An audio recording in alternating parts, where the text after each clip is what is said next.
Donc, Aurélie Claire, j'ai la chance d'être la directrice de Cyberbooster. On y reviendra, mais Cyberbooster, le claim, c'est le premier startup studio dédié à la cybersécurité en France. Et du coup, il nous paraissait important avec Pierre-Antoine de vous dresser un petit peu, quand on parle de startup studio, les différentes structures d'accompagnement de startup dont on peut entendre parler et dont on ne sait pas toujours ce qui se cache derrière.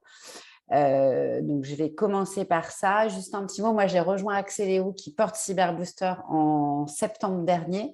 Et Cyberbooster, c'est un dispositif qui est tout jeune puisqu'on a annoncé son lancement en décembre. Donc, on est vraiment en train de le lancer. Et je reviendrai plus tard sur quelle est cette initiative, comment ça se met en place, etc. Donc, dans un premier temps, l'idée, c'était de vous parler des différentes structures d'accompagnement des startups. Donc, c'est très écosystème tech, très startup. Je n'ai pas la prétention de vous faire un tour d'horizon qui soit exhaustif, exact, mais l'idée était d'avoir un espèce de panorama de ces différentes structures d'accompagnement pour mieux comprendre ce que fait chacun d'elles. En général, quand on parle d'accompagnement de start-up, on entend beaucoup parler d'incubateurs ou d'accélérateurs. Et on entend aussi parler maintenant de start-up studio, et j'y reviendrai juste après. La différence qu'on a entre les incubateurs et les accélérateurs, il y a notamment la différence de l'échelle temps, puisque un accélérateur, par exemple, c'est un programme qui va être limité dans le temps, qui va durer en général entre 3 à 6 mois, qui est un programme rythmé, assez intensif normalement, puisqu'il a vocation de faire passer une start-up d'un point A vers un point B, souvent par un système de promotion, de cohorte, de batch, c'est tous les mêmes mots, ça dépend des accélérateurs, chacun prend son appellation. Et ce sont des structures qui sont généralement portées par des acteurs privés, les accélérateurs. Dans les modèles historiques, alors tous ces modèles-là, ils viennent beaucoup des US. Dans la tech, c'est beaucoup les États-Unis qui sont, on va dire, en avance de phase. Et les acteurs historiques dont on peut entendre parler, on va parler par exemple de Techstars, de Plug and Play ou encore de Y Combinator, YC pour les intimes, qui sont les acteurs référents dans ce qu'on sait faire de l'accélérateur. Ces modèles-là fonctionnent tous, si je ne dis pas de bêtises, sur un modèle de ce qu'on appelle le service contre equity, c'est-à-dire qu'en échange de l'accompagnement de la start-up, ils vont prendre une part au capital de la start-up. Et ça va marcher parce qu'il y a un rythme de levée qui est assez important, avec des tours qui sont assez importants et qui va permettre, du coup, non seulement de créer beaucoup de valeur, mais en plus de créer une capacité à financer de nouvelles start-up. Et à financer surtout leur accompagnement, parce qu'ils n'apportent pas forcément du cash à la start-up, ça dépend des structures. En France, le modèle de l'accélérateur, il se cherche encore un petit peu, parce qu'on n'a pas la même maturité qu'aux États-Unis en termes de marché, en termes de financement. Si je prends l'exemple d'Axeléo, que j'ai rejoint il y a quelques mois. C'est un accélérateur lyonnais qui existe, qui a été fondé par des entrepreneurs en 2011, si je ne dis pas de bêtises, et ça a été le premier accélérateur privé financé par la French Tech. C'était un modèle au départ de service contre equity et c'est un modèle qui a dû évoluer puisque la maturité du marché français ne permettait pas en tous les cas en 2015 de s'appuyer sur le même modèle que les États-Unis et donc est devenu un modèle de prestation de services finalement d'accélération. Aujourd'hui, ce qu'on voit sur les accélérateurs, c'est que les corporates, les grands groupes, prennent le relais aussi sur la mise en place de ces structures, soit à travers des créations verticales. Je peux parler par exemple de Future for Care qui s'est créé il y a quelques mois, qui rassemble différents acteurs sur la santé et qui du coup contribue mettre des tickets très importants pour porter ce genre de dispositif, pour s'assurer de l'innovation dans leur secteur, ou dans leur secteur même un peu annexe, parce que Future for Care, je crois qu'il y a quatre corporates qui portent Future for Care, et dedans, on va retrouver par exemple Orange, ce qui n'est pas une évidence, Orange, Capgemini, Sanofi, et je crois que c'est Generali, c'est un assureur, je crois que c'est Generali. Donc voilà, et sur les accélérateurs, on a aussi ce qu'on appelle des programmes d'accélération qui sont plutôt portés par des corporates, qui sont plutôt dédiés aux corporates et qui sont davantage tournés vers de la collaboration start-up que vers la start-up elle-même et vers son développement. Ça, c'est pour la partie accélérateur. Après, on entend pas mal parler d'incubateur. La différence là, c'est qu'on va être sur des durées d'incubation plus longues, 12, 18 mois, voire 24 mois, voire plus, qui s'adressent à des startups en général plus jeunes, moins avancés dans leur structuration, qui n'ont pas un programme spécifique, dédié, rythmé, mais qui vont plutôt proposer un bouquet de services et de support aux startups. Et c'est en général des dispositifs qui sont plutôt portés par des acteurs publics, notamment dans toutes les écoles, les universités ou encore les collectivités locales. À Lyon, on peut parler de Lyon Startup, par exemple, qui a ce rôle d'incubateur. L'objectif, c'est vraiment de stimuler l'activité d'innovation sur les territoires et d'accompagner du coup les entrepreneurs. Ensuite, j'ai évoqué la notion de Startup Studio, qui est plutôt quelque chose d'assez nouveau. Si on parle des acteurs régionaux, on peut parler de Wahoop, qui est un Startup Studio. Et comme dirait un des cofondateurs de Wahoop, un Startup Studio, c'est une boîte qui crée des boîtes.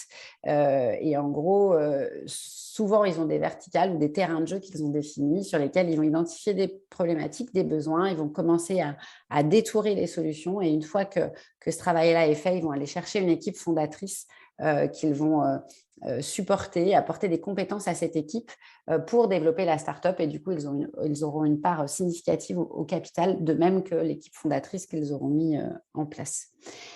Voilà un petit peu pour les grands. Encore une fois, ce n'est pas exhaustif. On parle vraiment d'accompagnement des startups. Il y a plein d'autres dispositifs pour faire du transfert, par exemple, si on parle de Pulsalis que tu évoquais ou d'autres types de structures. Mais pour les startups, c'est les grands types d'acteurs. Et vous verrez que nous, on s'appelle Startup Studio au Cyberbooster et qu'on n'est pas vraiment Startup Studio. Si j'explique bien les choses, vous verrez que ce n'est pas tout à fait la définition que je vous ai donnée juste avant. Du coup, si je vous parle maintenant plus spécifiquement de Cyberbooster. Cyberbooster, c'est donc, si vous allez sur notre site, le premier startup studio dédié à la cybersécurité. C'est une initiative du Grand Défi Cyber. Donc, le Grand Défi Cyber, c'est alors, je ne sais plus combien il y a de grands défis aujourd'hui. À l'époque, il y en avait 5, je crois qu'il y en a 13. Mais un grand défi, c'est un enjeu identifié donc par le gouvernement. C'est même président de la République pour ce qui est de la cyber. C'est un enjeu identifié, une enveloppe pour la cybersécurité, c'est 1 milliard d'euros qui a été identifié, et une équipe resserrée qui va être en charge de mettre en place différentes initiatives pour porter cet enjeu. Donc, le grand défi cyber, c'est février 2021. Et en mars 2021, un appel à manifestation d'intérêt a été lancé pour monter la première structure d'accompagnement, on va dire, dédiée aux startups de la cyber, qui est donc aujourd'hui Cyberbooster. On a, alors quand je dis on, c'est Axeléo a postulé à cette candidature dans un consortium, donc avec d'autres acteurs et notamment avec une autre structure d'accompagnement des startups qui s'appelle Le Pool et qui est une structure rennaise.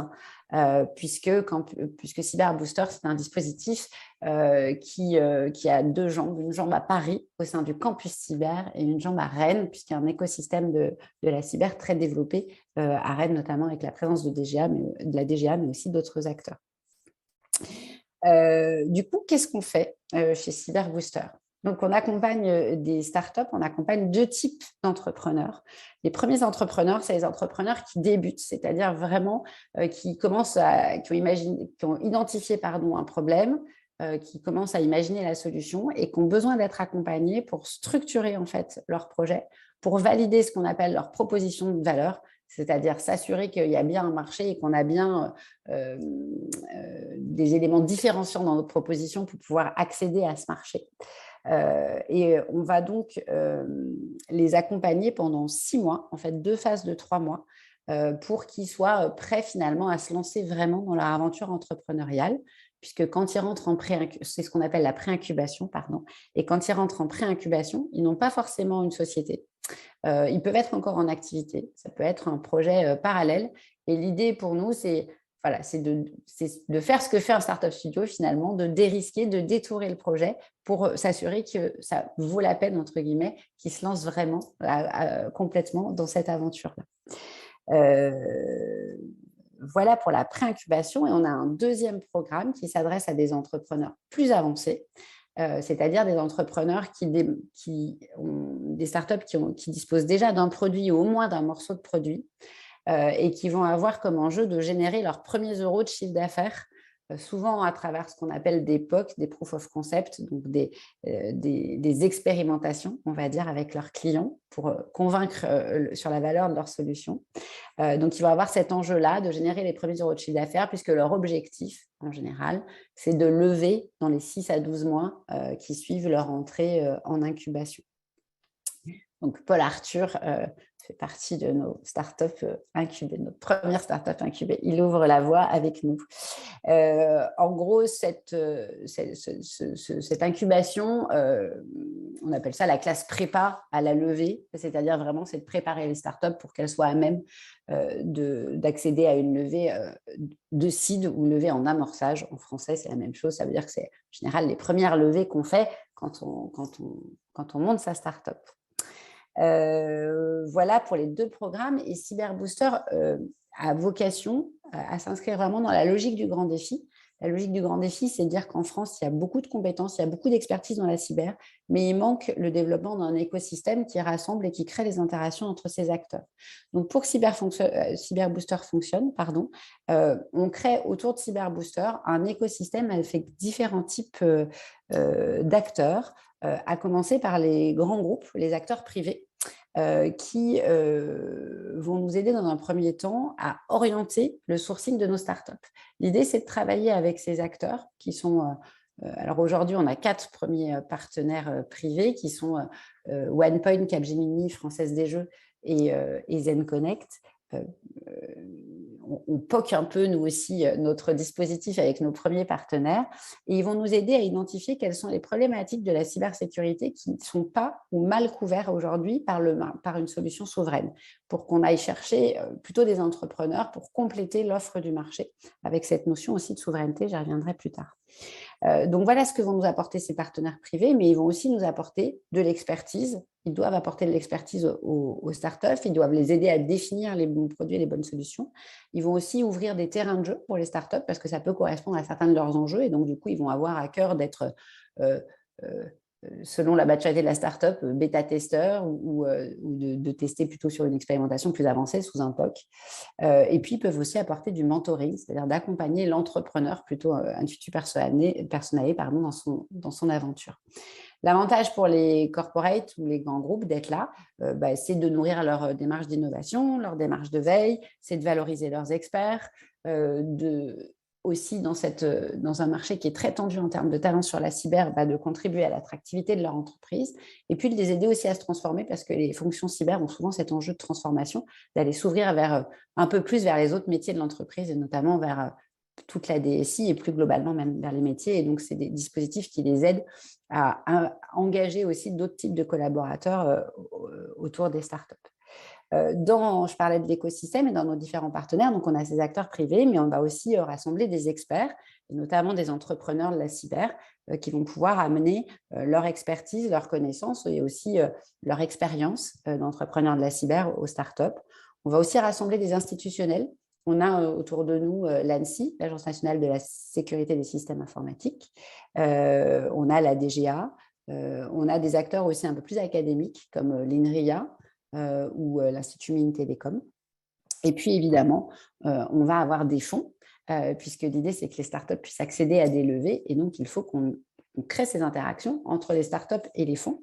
On a comme fonds partenaires très proches Axcap, Accelo Capital et Go Capital, qui ont répondu avec nous à l'appel à manifestation d'intérêt. Mais on est aussi en train de rassembler toute une communauté de fonds pour que la levée des startups soit plus efficace, qu'on amène un niveau de réussite dans la levée des startups que l'on accompagne. Aujourd'hui, où nous en sommes, parce que je vous ai dit qu'on avait annoncé notre lancement au mois de décembre, on avait travaillé en avance de phase, sur un premier jury pour sélectionner quelques startups. Et donc, on a commencé à accompagner 3 startups en incubation. Donc, Paul Arthur est là. On a 3 startups qui sont Mindflow, Mithril et Malizen. Il fallait un M pour être pris sur cette première promo. Et sur l'incubation, on avait une logique, on a modélisé un modèle plutôt de recrutement au fil de l'eau. Mais il se trouve que dès maintenant, on a plus d'une douzaine de startups qui est en cours de qualification et qui souhaitent rentrer en incubation. Donc, on est en train plutôt de gérer le problème de faire de la place et de prendre plus de startups qu'il n'était prévu parce qu'il y a une vraie dynamique dans l'entrepreneuriat de la cyber et une vraie appétence pour le dispositif qui est proposé aujourd'hui. Sur la pré-incubation, j'espère que je ne vous perds pas parce que je me rends compte que je vous raconte plein de choses. Sur la pré-incubation, donc sur les entrepreneurs débutants, on a onboardé en bon français, je suis désolée, on utilise plein de termes américains là, comme ça.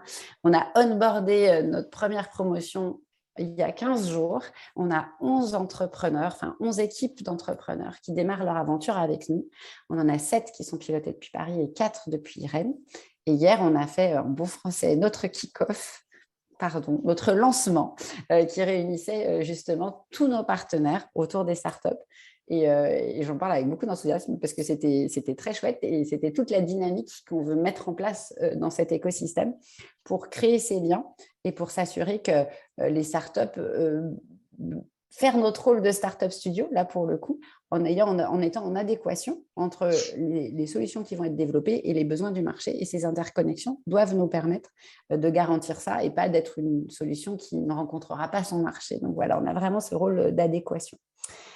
Voilà où nous en sommes sur les partenaires. Je vous ai dit, on a 4 partenaires déjà avec qui on travaille. On a comme enjeu maintenant d'aller chercher de nouveaux partenaires, notamment pour valider notre modèle économique, puisque c'est une initiative qui est impulsée par le public, mais sur laquelle l'objectif est que le privé prenne le relais. Et donc, on ait un nombre de partenaires suffisant pour faire vivre de façon pérenne ce dispositif et puis surtout venir nourrir les entrepreneurs qui sont là.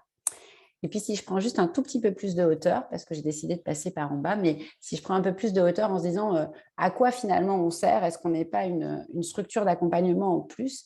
En fait, on s'inscrit vraiment dans cette volonté du grand défi de développer toute une filière cyber. Je pense que je n'ai pas besoin de faire la démonstration aujourd'hui du côté stratégique et critique de la cybersécurité et que malheureusement, le contexte international nous prouve chaque jour à quel point il est important de pouvoir se protéger en cybersécurité et du coup disposer de solutions souveraines. Le grand défi, il part, je le disais tout à l'heure, hein, du constat qu'il y a des compétences, qu'il y a de l'expertise, mais qu'il n'y a pas non plus une filière qui permet à ces entreprises de se développer et de devenir des leaders. Moi, je découvre, je ne suis pas une experte de la cybersécurité au cas où j'ai pu faire illusion jusqu'à maintenant, je ne me suis pas. Et je découvre dans cette filière certains traumatismes d'exit, donc d'exit en bon français encore une fois, de startups qui se sont revendues à des Américains. On entend souvent parler d'Alcide récemment ou de Centrio. Et du coup, la volonté, c'est vraiment de créer toute la filière pour qu'on puisse avoir des entreprises qui se développent et qui deviennent leaders européens. On parle beaucoup de licorne. Donc, une licorne, c'est une entreprise dont la valorisation dépasse le milliard d'euros. Je pense que ce n'est pas une fin en soi. On aura réussi si demain, une entreprise française, quand elle veut s'équiper en cybersécurité, a le choix dans des solutions souveraines. Et quand on dit souveraine, c'est dont la maîtrise technologique et le capital est maîtrisé en Europe. Voilà, donc on doit contribuer à ça. Et notre rôle, nous, on est un peu les 2 premiers étages de la fusée, c'est qu'il y ait plus d'initiatives entrepreneuriales. Donc, on crée aussi des liens avec les labos, avec les écoles, pour qu'il y ait plus de savoir qui se transforme en solutions et qu'il y ait plus de réussite et plus rapidement de développement de ces entreprises pour avoir une offre sur le marché français qui soit plus étoffée sur les solutions souveraines. Je crois que j'ai dit tout ce que j'avais à dire pour l'instant. Je vais laisser la parole à Paul Arthur. Je répondrai peut-être à vos questions après s'il y en a. Moi, un peu Pierre-Antoine, que je te laisse me dire. Non, bah écoute, merci beaucoup, c'est super clair. Et puis, à noter quand même les deux, tout du moins les appels que tu passes. Il y a d'une part le besoin, la nécessité d'avoir des partenaires. On a notamment autour de la table des entreprises qui aujourd'hui, justement, sont toujours en veille, en recherche de solutions, etc. Donc, qui pourraient être intéressantes ou en tout cas intéressées aussi pour participer à ces POC-là. Donc, ça, c'est un premier appel. Le deuxième appel que j'ai noté aussi, c'est d'avoir évidemment des talents qui sont à découvrir. Il se trouve qu'on en a aussi certains là, qui participent à cette réunion, donc peut-être des futurs candidats à venir. Et puis oui, on laisse effectivement Paul Arthur le soin de compléter. J'ai vu sur votre site internet, il est écrit en gros que, je vais relire la phrase exacte, devenez l'un des leaders européens de la cyber de demain. Donc, Paul Arthur, je suppose que c'est ton futur. Si tu peux peut-être voilà, te présenter et puis nous dire de quoi il s'agit, qu'est-ce qu'est Mindflow. Super. Un grand merci. Est-ce que je peux partager mon écran? Je sais que c'est désactivé de ton côté, ça sera plus simple pour présenter aussi. Ouais, il y a Aurélie, je pense qu'il va te donner l'accès. Super. Donc, écoutez, Mindflow, c'est un outil qui est dans la catégorie SOAR. Et on a un SOAR no code. Donc, un SOAR, c'est quoi? C'est l'acronyme de Security, Orchestration, Automation and Response. Et je vais vous expliquer un peu plus ce que c'est en détail. Donc, en fait, qui on est? Donc, moi, je suis le CEO de Mindflow, lyonnais d'origine. J'étais à l'EM Lyon 3, où j'ai porté aussi l'entrepreneuriat club de Lyon 3 à l'époque. Donc, j'avais rejoint Thales et on avait eu un appel à projet innovant et j'avais poussé cette idée d'outils d'automatisation des opérations de sécurité. Et après 4 mois, on a décidé de partir en spin-off, de prendre notre autonomie et de lever des fonds avec Fabrice, qui est mon cofondateur. Et donc aujourd'hui, ça fait un peu plus d'1 an qu'on est parti de Thales. On est une équipe de 10 personnes et on sera certainement une vingtaine à la fin de l'année. On a rejoint le Cyber Booster, donc, comme Aurélie l'avait présenté, et on fait partie de plusieurs écosystèmes plutôt parisiens que sont Agoranov et Wilco.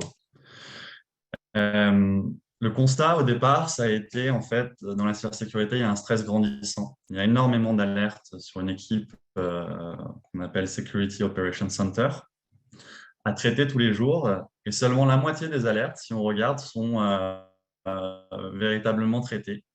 Puis de l'autre côté, il n'y a pas suffisamment d'experts. C'est compliqué de trouver les bons talents dans la cybersécurité. Mais en plus de ça, comme il y a une forte tension, un fort stress, il y a beaucoup d'experts qui changent très rapidement d'entreprise. Et donc, on pourrait se dire, mais l'automatisation, ça peut être une solution. Le problème étant qu'un expert ingénieur cyber, ce n'est pas forcément quelqu'un qui a des fortes compétences de développement. Il y en a qui savent faire, il y en a d'autres qui ne savent pas développer et scripter. Donc, ça crée des incidents inévitables. Juste pour donner un peu plus de détails et de contexte, c'était intéressant. Je suis allé chercher les surveys du SENS et ils demandent les principaux challenges chaque année, donc depuis 2018, 2019, 2020, 2021. L'automatisation et l'orchestration, ça revient comme étant une des problématiques principales qui n'a pas été résolue véritablement dans les SOC. Il y a d'autres choses, c'est intéressant. Manque de staffing compétent, il y a un problème de support, de management, il y a une difficulté à avoir la visibilité complète dans l'entreprise, il y a un manque de process, il y a des silos entre la sécurité et les opérations et l'IT. Et donc, nous, ce qu'on pense, en fait, c'est que l'automatisation, elle doit être no-code. Et ça va être un game changer pour la cybersécurité. Ça veut dire quoi le no-code? Donc, vous l'avez vu arriver dans les années 2000 avec WordPress, Shopify dans les années 2010 ou plus récemment Airtable et Zapier. On peut créer des applications en jours, voire en heures, plutôt qu'en mois, avec un facteur de productivité qui est donné à tous. Ça veut dire qu'on n'est pas obligé d'être un développeur ou avoir des compétences de développement pour avoir de l'impact et créer rapidement. Mindflow, en gros, c'est un éditeur visuel où on utilise des boîtes, des flèches. Si j'ai le temps, je pourrais vous montrer un peu plus la plateforme. Et donc, on drag and drop et on orchestre des connecteurs pour orchestrer les opérations à tous les niveaux business. Et pourquoi on parle de tous les niveaux business? Parce qu'en fait, même un offboarding HR, ça peut être de la cybersécurité. On peut avoir la volonté d'aller jusqu'au contrôle dans ça, que ce soit l'IT, la sécu ou les HR.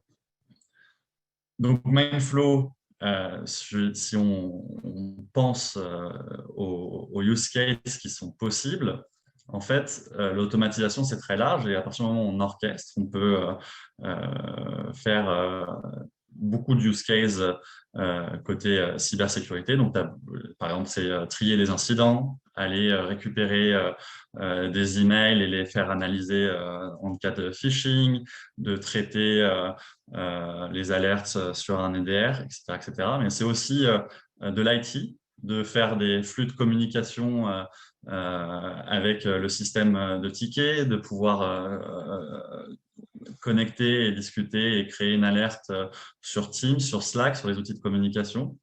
Et ça peut être business également. Et c'est nous, cette vision-là, ça s'appelle la vision de Fusion Center, qui est une vision décilotée de la cybersécurité. Concrètement, nous, la R&D qu'on a eue depuis un an, elle nous permet en fait d'avoir augmenté notre capacité à intégrer énormément d'outils. Donc, on intègre les outils de l'écosystème cyber, par exemple les CIEM, les EDR, les outils de threat intelligence, mais aussi les outils d'IT et de business. Donc, aujourd'hui, on n'a pas trouvé de concurrent qui savait faire ça, mais on arrive à orchestrer, par exemple, tous les cloud providers et l'ensemble des services dans les cloud providers, GCP, Azure, AWS pour l'instant. En gros, concrètement, comment ça marche une architecture d'automatisation et d'orchestration, on a des intégrations qui vont générer des événements et on va appliquer une business logic. Donc, s'il se passe ça, il faut faire ça. S'il y a tel scoring, il faut faire ci. Et déclencher d'autres actions. Là où on se différencie aussi dans l'approche no-code, c'est quand on veut créer des automatisations, le problème, c'est de ne pas savoir forcément où on souhaite aller. Et donc, on se dit, on propose en fait l'ensemble de la documentation de ce qui pourrait être fait à l'intérieur de l'outil. Donc là, on voit par exemple supprimer un message mail. Ça va être directement proposé et documenté dans Mindflow. Là où on se différencie et dans notre vision, c'est qu'il faut donner le pouvoir à tous de créer des automatisations. Pourquoi à tous? Parce qu'aujourd'hui, ça ne marche pas quand il y a une seule personne qui est responsable de l'amélioration continue du système. Ça crée un goulot d'étranglement. C'est ce qui se passe avec les développements, souvent. Et c'est le pouvoir du no-code, c'est de se dire, moi qui ai la pain métier, je suis en capacité de créer ma propre automatisation sans avoir à spécifier à quelqu'un pour le faire. Bien sûr, il faut transformer la data. Donc, on a un puissant moteur où on peut chiffrer les datas à tout moment, des IP, etc. etc.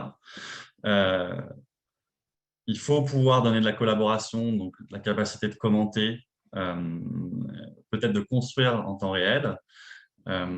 L'idée, c'est de pouvoir être dans un niveau qu'on appelle l'hyper-automatisation. Et l'hyper-automatisation, c'est sur une architecture qui permet de faire des dizaines d'opérations, centaines d'opérations à la seconde sans qu'il y ait de goulot d'étranglement. Et donner visibilité sur les process de manière visuelle, c'est donner la capacité de penser ces opérations de sécu avec une gouvernance et une compréhension de ce qui se passe à tous les niveaux de l'organisation. Donc voilà, c'est ça Mindflow, c'est donner plus de temps à haute valeur ajoutée aux équipes sécu, c'est d'éviter des erreurs en standardisant en fait, des choses qui doivent être faites et de la bonne manière. C'est d'avoir une capacité d'intégration à un système de manière parfaite. C'est de sublimer la stack d'outils sécu qui sont souvent sous-utilisés. Et c'est une capacité de gouvernance, de KPI et de metrics. Je peux vous montrer à quoi ressemble l'outil. Je ne sais pas si jamais. Mais donc, voilà en quelques mots où on est. Et donc, juste pour vous donner un peu de l'horizon de temps, aujourd'hui, on a commencé en fait, à bêta-tester. On onboard un bêta-test environ par mois. On est lauréat du FIC cette année Donc, parmi 74 entreprises postulantes européennes, on est dans les finalistes. On verra si on a un prix suite au FIC. Et on va se lancer, on officialise en fait Mindflow dans 3 mois. Voilà pour moi et merci à vous. Merci beaucoup, Paul-Arthur, pour cette présentation et bravo déjà pour tout le travail qui a été fait. Moi, si on a encore quelques minutes, si tu peux nous faire une petite démonstration, je pense que ça serait super intéressant. Ok, top. Donc, en fait, vous êtes dans le moteur visuel de Mindflow. C'est très simple, on a des boîtes, des flèches, on a 3 piliers. Le premier, c'est de vouloir se différencier en ayant une expérience utilisateur comme ce que vous avez peut-être utilisé des no-code plutôt américains, type Notion Airtable. Donc, il n'y a pas de bouton sauvegarde, on peut modifier à tout moment dans le texte. On a des choses fun pour documenter en fait les process. On peut mettre des emojis. Et donc, c'est des boîtes, des flèches qui vont orchestrer en fait plusieurs outils, plusieurs actions et ce de manière automatisée. Donc là, sur le workflow que vous voyez, c'est un suspicious login. On récupère une alerte de Google Workspace. On va créer un ticket sur Jira. L'utilisateur, on va aller chercher l'information dans l'Active Directory. On va scorer l'IP pour voir sa réputation dans Virus Total. Et puis, on va comparer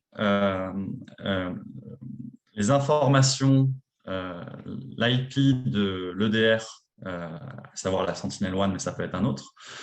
Et donc, on va regarder si c'est véritablement possible que l'IP du navigateur soit la même IP que l'ordinateur. Et si l'IP est différente, on va créer en fait une room de chat dans Google Chat, ça peut être Slack, ça peut être Teams.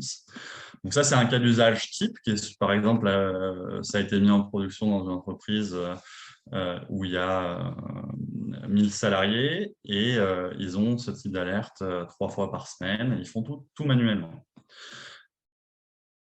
Il y a bien sûr d'autres enjeux. Par exemple, là, dans ce cas-là, le workflow est un peu plus complexe parce que finalement, ils ont Jira, mais ils ont aussi ServiceNow. Donc, on va vouloir orchestrer Jira et ServiceNow. Et donc, comment on fait en fait les orchestrations? C'est hyper simple. On a tout un catalogue d'intégration. Il n'y a pas tout sur la version de Prepod, on en a beaucoup plus, mais pour les besoins d'Agno, on a toute la sémantique. Et donc, si on veut create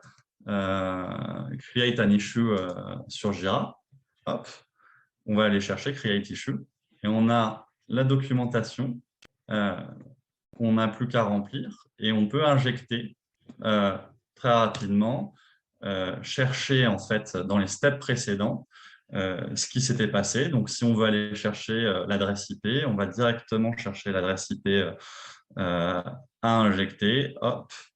Alors, je suis bloqué par le tac-tac. Adresse IP injectée. Et on peut écrire this is the suspicious IP. Et donc, ça va ouvrir le ticket avec des champs et du texte. Et donc là, on n'a pas dû écrire de code, pas une seule ligne de code. Et on va pouvoir, comme ça, construire des automatisations en renvoyant des informations d'autres champs. Et il y a un dernier point qui est important. Donc, ça, c'est l'API de Jira qui est plutôt complexe. On vient porter toute la sémantique de l'intégration. Et donc, il y a des intégrations très faciles. Aller chercher une adresse IP, on a tout de suite l'explication. Mais si on va sur Google, par exemple, l'intégration peut être un peu plus complexe. Et donc, ce qu'on vient faire, c'est qu'on a toute la documentation, en fait, qui est la documentation de Google, qui est directement chargée dans Mindflow pour expliquer ce qu'il faut faire, ce qu'on peut faire potentiellement pour automatiser. Donc, c'est un outil qu'on ne va pas prendre en main d'un claquement de doigts, mais c'est comme Excel. Et ce qu'on va faire pour aller beaucoup plus vite et augmenter la capacité en fait, à créer des automatisations, on va fournir en fait, tout un jeu de templates d'automatisation qui sont pertinents dans des contextes d'entreprise et génériques. Donc, aller chercher du phishing, c'est souvent fait de la même façon. Aller faire des chat-ops, relancer des utilisateurs au lieu d'envoyer un mail quand il y a un problème, de pouvoir aussi le contacter directement sur un outil de communication. Donc, pour augmenter en fait, la productivité et la capacité à avoir du focus plutôt que de passer du temps à faire des tâches qui ont peu de valeur ajoutée pour les analystes. Voilà, voilà. J'espère que c'est clair. Excellent. Bah, écoute, en tout cas, je ne sais pas si ça a l'air simple à utiliser comme ça. Non, non, Donc, mais des bravo. conditions, voilà, c'est ça. Est-ce que l'adresse, C'est elle est suspicieuse, elle n'est pas, etc. c'est combien de mois ou d'années de R&D là jusqu'à maintenant? C'est 9 mois, on a une super équipe c'est 9 mois à 6 personnes avec un plan qui a été organisé en amont pour le faire. Tout a été développé dans ce que vous voyez. Donc, on a fait, en fait, ce qui s'est passé, c'est qu'on a sélectionné, on a pris beaucoup de temps au début pour voir énormément de profils tech et trouver les bons. Donc, on a vu 100 personnes. On a eu, sur ces 100 personnes, on a eu 4 recrutements CDI.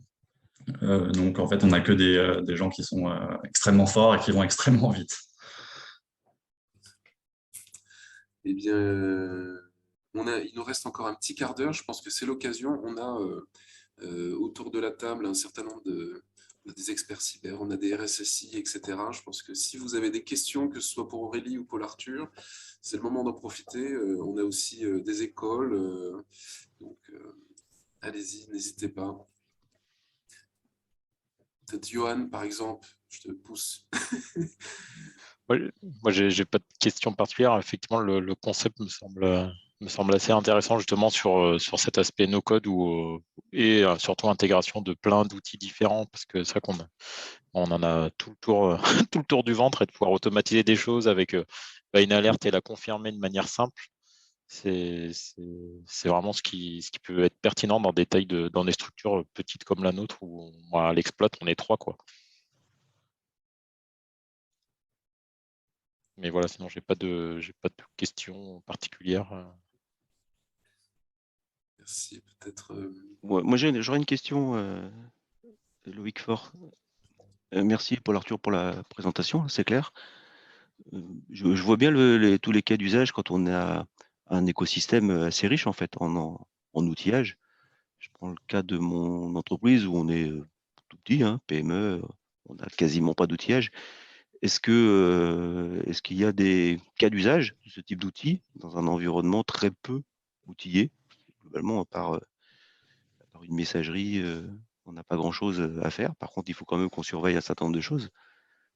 Est-ce qu'on peut automatiser? Est-ce qu'on peut rentrer? Est-ce que ça offre un intérêt pour démarrer et commencer à structurer une démarche sécurité?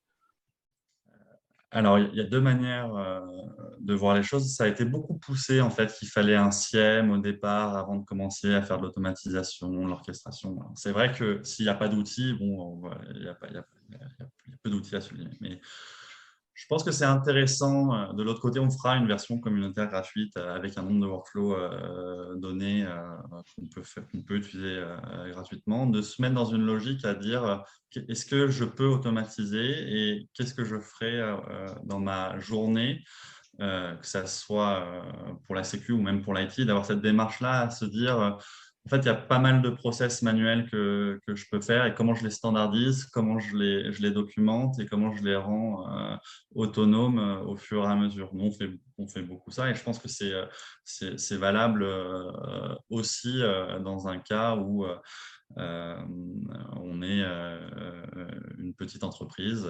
Je pense par exemple à faire le process d'un offboarding. Il y a des choses qui peuvent être standardisées, qui vont être documentées et qui vont faire sens en fait pour mettre en place des process sécu. Nous, on se destine plus pour des entreprises plus matures, dans le sens qui ont des ressources et qui vont aussi, qui voient beaucoup d'alertes passer. C'est vrai que si on a peu d'alertes, et les premières choses à mettre en place, c'est un tout est fait, c'est une checklist qui vont faire grandir la maturité sécu sans qu'il y ait besoin de mettre en place une dizaine d'outils. Il vaut mieux, s'il n'y a pas de tout est fait ou des outils basiques, un antivirus, les postes chiffrés, etc., mettre ce genre de choses en place que Mindflow au départ. Ok, merci.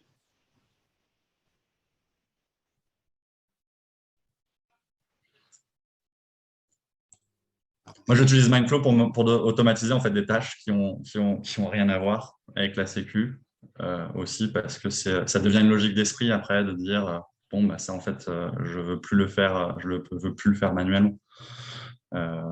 Par exemple, c'est bête, mais notre outil de paie ne porte pas la complexité des tickets restaurants pour les alternants. Donc, il y a un chatbot qui vient leur demander tous les mois combien de jours vous êtes venu travailler dans le mois, et ça pousse dans ma database qui est standardisée, qui va être repoussée sur mon outil de paie. Bon, bah, ça, je le fais parce que je peux le faire avec Mindflow. Et puis, c'est la logique d'esprit. Donc, c'est pareil côté sécu. Et du coup, l'idée, bonjour, c'est d'attaquer d'abord le marché du SER, mais éventuellement après on peut adresser n'importe quelle automatisation de business, toutes les commandes logistiques, etc. Alors pourquoi on fait pas ça et pourquoi on pense? Alors pour l'instant on a un focus, on veut réconcilier avec Mindflow, c'est sûr, les équipes sécu et les équipes IT. Il y a beaucoup de cas d'usage en fait qui sont trop silotés, et des complexités à faire des remédiations parce que c'est chasse gardée en entreprise, et donc il y a des silos, et donc il y a un continuum de sécurité.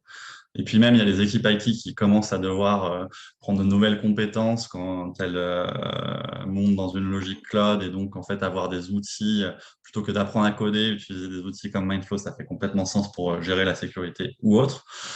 On pense que c'est beaucoup plus pertinent pour l'instant, dans les prochaines années, à se concentrer, à proposer des templates dans l'environnement sécu au sens large, et même si une entreprise veut, par capillarité, faire d'autres choses, elle pourra, si elle a la licence Mindflow. Après, il y a d'autres outils aussi qui sont en train d'émerger pour faire des automatisations logistiques, etc., etc. Okay.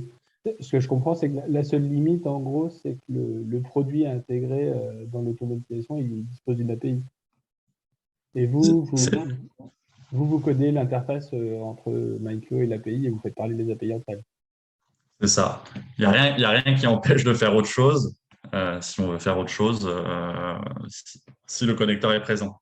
Il y a après, comme on a des connecteurs métiers, comme on orchestre, par exemple, tout Azure, Microsoft 365, on peut faire d'autres choses, quoi. Ok. Et intégrer un nouveau produit dans vos API, par exemple. J'ai beaucoup entendu parler de produits américains là-dedans, dans cette présentation. Après, je ne sais pas si... donc, comment ça se ferait en modèle économique? Ce serait pris à vous d'ajouter la gestion d'un connecteur particulier, ou est-ce que ce serait quelque chose qui est facturé au client? Alors, de base, tout ce qui est dans l'écosystème IT, Sécu, on le prend à notre charge. D'accord. En fait, la dynamique, c'est de proposer le catalogue. On pense que en fait, chaque connecteur qu'il y a en plus dans l'écosystème, c'est un connecteur qui pourra bénéficier aussi à d'autres entreprises. Donc, on est dans cette logique-là. On arrive à connecter très rapidement. Si jamais, en fait, on va offrir un moteur aussi pour faire des connexions faciles, mais très rapidement aussi, on peut faire des requêtes HTTP basiques sur des connecteurs en interne ou sur des outils. Après, si vous voulez qu'on regarde, ça peut se discuter si vous voulez qu'on regarde un truc en particulier. Non, je n'ai pas d'idée particulière derrière. Justement, Mathieu aborde le sujet de l'offre. Aujourd'hui, est-ce que l'offre est déjà prête? Tu parlais une officialisation d'ici 3 mois. C'est à ce moment-là que vous allez pouvoir commencer à proposer des offres aux entreprises, c'est ça? Ouais, on peut commencer s'il y a vraiment des besoins et des choses qui sont pertinentes. Ça vaut le coup de discuter dès aujourd'hui avec nous. Et puis, c'est ça. Donc, on va structurer notre package d'offres. On pense, on a déjà l'idée en fait du business model qu'on aimerait mettre en place. Donc, c'est un paiement annuel pour un nombre de workflows donnés.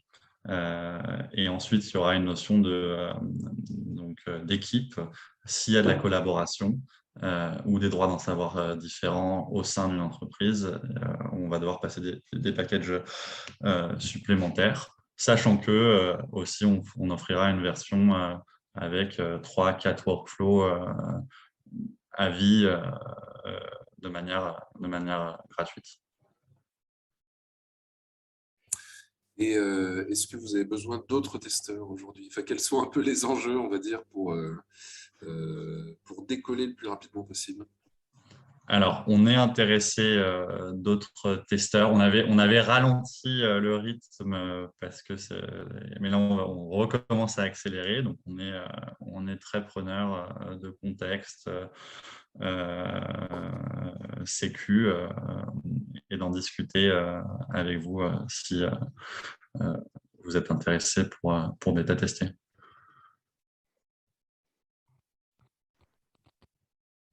Merci beaucoup à tous. C'est la première fois que je bois le café avec vous. Sébastien Cipierre, groupe Michelin. Donc, je suis chef de projet à l'innovation chez Michelin. Et si jamais, donc, au travers donc, de la question de Pierre-Antoine, tu étais intéressé pour venir tester au niveau de notre groupe, ça sera un plaisir d'échanger avec toi, Paul-Arthur.